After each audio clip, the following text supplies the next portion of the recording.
சென்னை பூக்கடை பகுதியில் தேர்தல் சர்வே எடுக்க சென்ற தாவேக மற்றும் திமுகவினரிடையே மோதல் ஏற்பட்டிருக்கிறது. கூடுதல் விவரங்களை செய்தியாளர் கதிரவன் வழங்க கேட்கலாம். கதிரவன், வணக்கம். இந்த மோதல் சம்பவம் தொடர்பான விவரங்களை பதிவு பண்ணலாம்.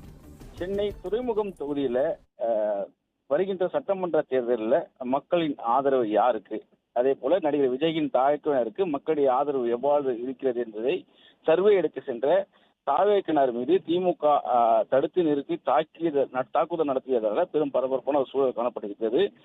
குறிப்பாக பாரிமுனை பூக்கடை அங்கப்பன் நாயக்கன் தெரு பகுதியில தாவேக கட்சி சேர்ந்த ஒரு 5 பெண்கள் மற்றும் 10 பேர் சேர்ந்து இப்ராஹிம் சாலையில கழுத்தில் தாவேக துண்டு அணிந்து சர்வே எடுக்க சென்றதாக கூறப்படுகிறது. குறிப்பாக வருகின்ற சட்டமன்ற தேர்தலில் தமிழக வெற்றி கழகத்தின் கட்சிக்கு மக்களிடையே எவ்வளவு ஆதரவு இருக்கிறது, மற்ற கட்சிகளுக்கு அந்த பகுதியில் எவ்வளவு ஆதரவு இருக்கிறது என்பதை வீடு வீடாக சென்று சர்வே எடுக்கும் பணியில ஈடுபட்டு வருவதாக கூறப்படுகிறது.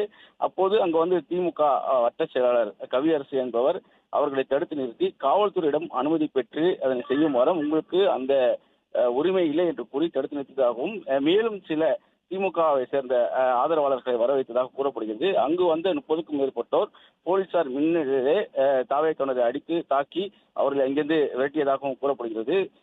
குறிப்பாக நேற்றே அனுமதி கடிதம் கொடுத்து போலீசாரிடம் அனுமதி கேட்டபோது அவங்க வாங்க கூட மறுத்துவிட்டதாகவும் தற்போது திட்டமிட்டு போலீசார் முன்னிலையிலே தங்களை தாக்கிவிட்டதாக குற்றச்சாட்டை தாவேக்கினர் முன்வைக்கிறார்கள். மேலும் காயமடைந்த சிலர் ஸ்டான்லி அரசு மருத்துவமனையில் சிகிச்சை பெற்று வருகிறார்கள். இது குறித்து காவல் ஆணையர் அலுவலகத்திலே புகார் அளிக்க இருப்பதாகவும் தெரிவிக்கப்பட்டிருக்கிறது.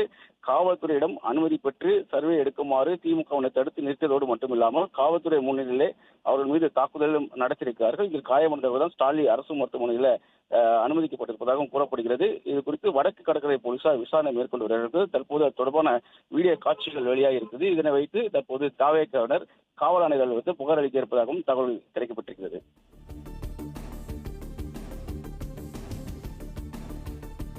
விவரங்களுக்கு நன்றி.